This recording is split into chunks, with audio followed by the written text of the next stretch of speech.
यो चाहिँ इन्द्रावती खोला हजुर ए यी गाडी हामी यहाँ चाहिँ अस्ति पुल भत्किएको यहाँ बनाउँदैछ त्यही भएर हामी गाडी पारी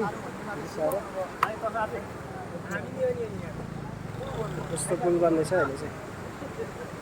यो अस्ति लगेको हो हेरौँ है भारी बोकेर यो चाहिँ अस्ति लगेको